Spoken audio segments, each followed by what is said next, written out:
2012 June 6 പ്രഭാതത്തിൽ ആകാശത്ത് ഒരു നാടകം അരങ്ങേറാൻ പോകുകയാണ്. ശുക്രൻ അന്ന് സൂര്യൻ്റെ മുന്നിലൂടെ കടന്നു പോകുന്നു. ഇതാണ് ശുക്രസംതരണം. അന്ന് വെളുപ്പിന് 3 മണി കഴിഞ്ഞ് 29 മിനിറ്റിനാണ് ശുക്രൻ ഒരു കറുത്ത പൊട്ടുപോലെ സൂര്യബിംബത്തിൻ്റെ മുന്നിലേക്ക് കടന്നു വരുന്നത്. സൂര്യൻ ഉദിക്കുമ്പോൾ ആ കറുത്ത പൊട്ട് സൂര്യബിംബത്തിൻ്റെ മുകൾ ഭാഗത്തു കൂടിയുള്ള പാതയുടെ പകുതിയോളം പിന്നിട്ടിട്ടുണ്ടാകും. രാവിലെ 9:52 വരെ ശുക്രൻ സൂര്യൻ്റെ മുന്നിലുണ്ടാകും.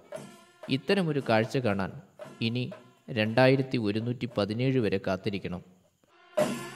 അന്ന് നമ്മളിലാരും ജീവിച്ചിരിപ്പുണ്ടാവില്ല എന്നതിനാൽ ഈ കാഴ്ച കാണാൻ എല്ലാവരും തയ്യാറായിക്കൊള്ളൂ.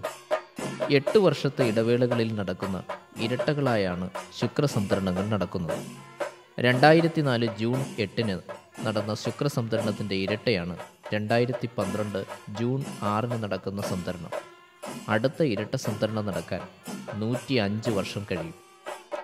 നിങ്ങളിപ്പോൾ കാണുന്നത് 2004 ജൂൺ 8 ശുക്രൻ സൂര്യൻ്റെ മുന്നിലൂടെ കടന്നുപോയപ്പോഴുള്ള ഭൂമിയുടെയും ശുക്രൻ്റെയും സൂര്യൻ്റെയും സ്ഥാനമാണ്.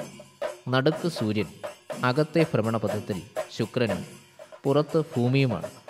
നമുക്ക് ശുക്രൻ്റെയും ഭൂമിയുടെയും ചലനം നിരീക്ഷിക്കാം. ഇപ്പോൾ ശുക്രൻ ഒരു പ്രദക്ഷിണം പൂർത്തിയാക്കി. ശുക്രന് സൂര്യന് ചുറ്റും ഒരു പ്രദക്ഷിണം പൂർത്തിയാക്കാൻ 224.7 ദിവസം വേണം. ചലനം ഇനിയും നിരീക്ഷിച്ചോളൂ. 2006 ജനുവരി 13 നോക്കൂ, ഇപ്പോൾ ശുക്രൻ സൂര്യൻ്റെ നേരെ മുന്നിലാണ്. ഓരോ 584 ദിവസം കഴിയുമ്പോഴും ശുക്രൻ ഇതുപോലെ ഭൂമിക്കും സൂര്യനും ഇടയിൽ വരും.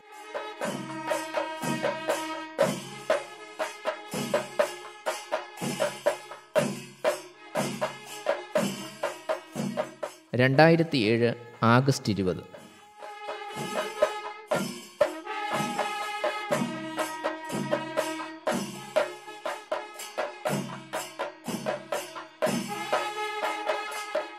2009 ഏപ്രിൽ 7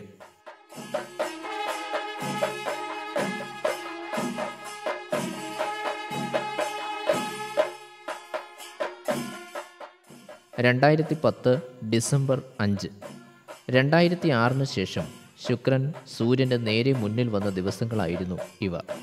എന്നാൽ ഈ ദിവസങ്ങളിലൊന്നും ശുക്രസംതരണം നടന്നില്ല.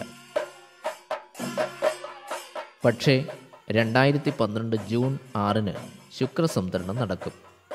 2004 ശേഷം 4 പ്രാവശ്യത്തിന് മുന്നിൽ വന്നിട്ടും നടക്കാത്ത ശുക്രസംതരണം 2012 നടക്കുമെന്ന് പറയുന്നത് എന്തുകൊണ്ടാണ്? ഉത്തരം വളരെ ലളിതമാണ്. ശുക്രൻ്റെ ഭ്രമണപഥത്തിന് ഭൂമിയുടെ ഭ്രമണപഥത്തേക്കാൾ 3.4 ഡിഗ്രി ചരിവുണ്ട്.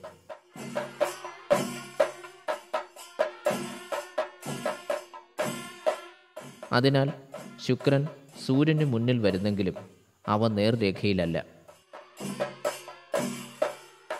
ഈ ചിത്രത്തിൽ കാണുമ്പോൾ സൂര്യനും ശുക്രനും ഭൂമിയും നേർരേഖയിലാണെന്ന് നമുക്ക് തോന്നുമെങ്കിലും യഥാർത്ഥത്തിൽ അവ നേർരേഖയിലല്ല.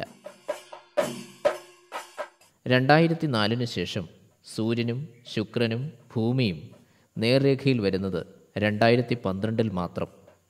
ഇനി അത് നടക്കുന്നത് 105 വർഷം കഴിഞ്ഞ് 2117. ശുക്രസംതരണം കാണാൻ ഇനി നമുക്കൊരവസരമില്ല. അതിനാൽ തീർച്ചയായും കാണുക, എല്ലാവരെയും കാണിക്കുക. 2012 ശുക്രസംതരണം ഒരു ആഘോഷമാക്കുക.